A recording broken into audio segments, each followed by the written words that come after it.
Capres pemenang Pilpres 2024 sekaligus Menteri Pertahanan Prabowo Subianto akhirnya tiba di Beijing, Cina, Minggu 31 Maret 2024. Kunjungan kali ini atas undangan langsung Presiden Cina Xi Jinping. Kementerian Luar Negeri Cina menyebut jika undangan Xi ke Prabowo menunjukkan kuatnya hubungan Cina dengan Indonesia. Cina menjadi negara pertama yang disambangi Prabowo Subianto setelah ditetapkan sebagai calon presiden dengan suara terbanyak dalam Pilpres 2024. Prabowo berkunjung ke Cina pada 31 Maret hingga 2 April 2024.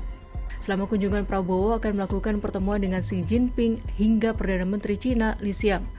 Lawatan Prabowo kali ini diklaim sebagai kesempatan semakin memperdalam kerjasama strategis kedua negara. Kunjungan itu juga mendorong keselarasan strategi pembangunan kedua negara. Cina selama ini diketahui merupakan mitra perdagangan penting dan salah satu sumber investasi asing terbesar bagi Indonesia. Menurut laporan Kementerian Investasi, Badan Koordinasi Penanaman Modal atau BKPM, pada 2023 Cina menjadi negara terbesar kedua yang berinvestasi penanaman modal asing atau PMA di Indonesia. Singapura di urutan pertama dengan nilai 15,4 miliar dolar AS. Adapun investasi PMA Cina realisasinya sebesar 7,4 miliar dolar AS. Meski demikian, nilai investasi negeri tirai bambu ke dalam negeri trennya terus naik. Nilai investasi Cina di Indonesia terus meningkat hingga mencapai 8,22 miliar dolar AS pada 2022 dari 4,74 miliar dolar AS pada 2019. Berdasarkan realisasi investasi Beijing sendiri pada paruh pertama 2023 berada di angka 3,8 miliar dolar AS.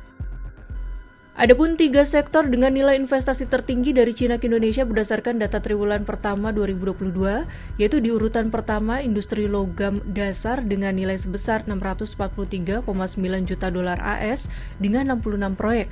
Lalu di urutan kedua investasi di sektor transportasi, gudang, dan telekomunikasi yang nilainya mencapai 352,4 juta dolar AS dengan 32 proyek. Selanjutnya di urutan ketiga sektor perumahan, kawasan industri, dan perkantoran dengan 31 proyek bernilai 107,2 juta dolar AS. Salah satu contoh kerjasama Indonesia-Cina melahirkan kereta cepat WUS Jakarta-Bandung. Para pebisnis Cina pun belakangan dikabarkan tertarik menggarap investasi di IKN.